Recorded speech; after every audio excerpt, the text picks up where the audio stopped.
কক্সবাজারের মহেশখালীতে লবণ মাঠে গুলিবর্ষণ ও তাণ্ডব চালিয়ে ৩০ লক্ষাধিক টাকার ক্ষয়ক্ষতির অভিযোগ উঠেছে।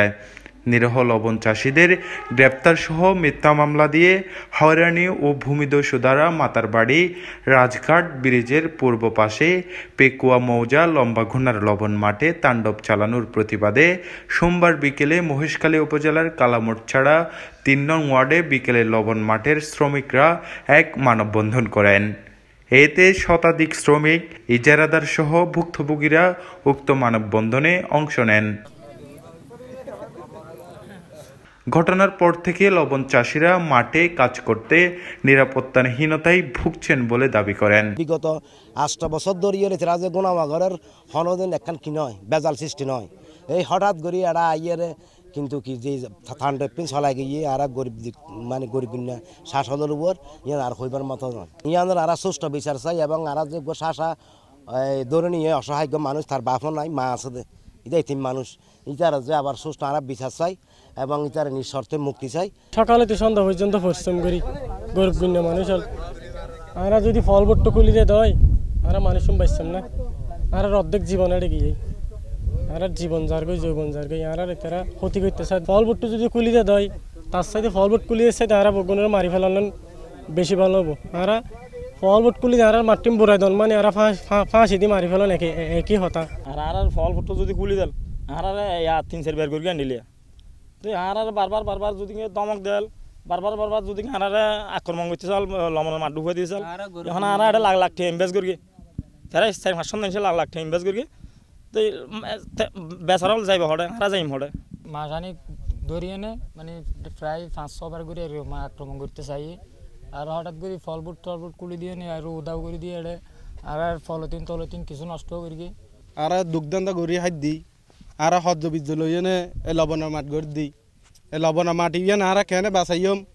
ইয়ে উদ্যোগে আর মানববন্ধন করে দিই।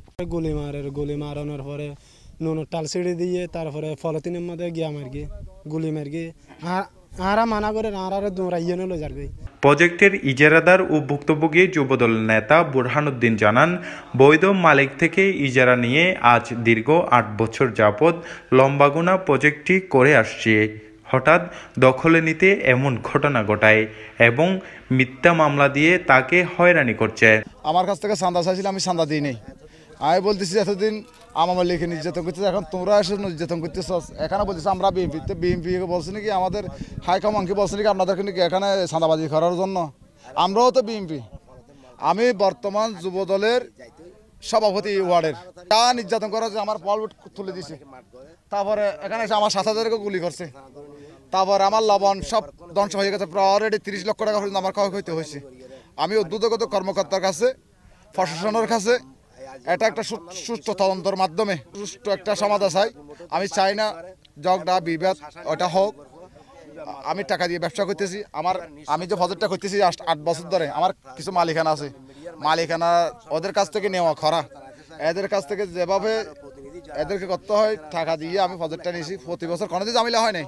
এই 1 বছর এসে 5ই আগস্টের পর থেকে এরা আমাকে আওয়ামী লীগ সাজানোর পর আমি বলে আওয়ামী লীগ এরকম বলে যা করার ইচ্ছে এরা করতেছে। এদিকে একই দিন সন্ধ্যায় ভুক্তভোগীদের নিজ বাড়িতে একটি সংবাদ সম্মেলন করেন। আমাদেরকে প্রতিনিয়ত হুমকি দিয়ে মামলা নাকি 1টা দিছি, 2টা দিছি, আরো 10টা দিবে। আগে আমাদেরকে মামলা আরো প্রতিনিয়ত মামলা দেবে। এই ঘটনার পর থেকে শ্রমিক ও স্থানীয়দের মাঝে আতঙ্ক ছড়িয়ে পড়েছে।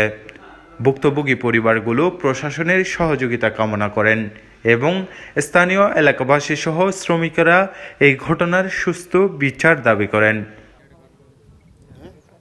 News desk, TTN, Cox's Bazar.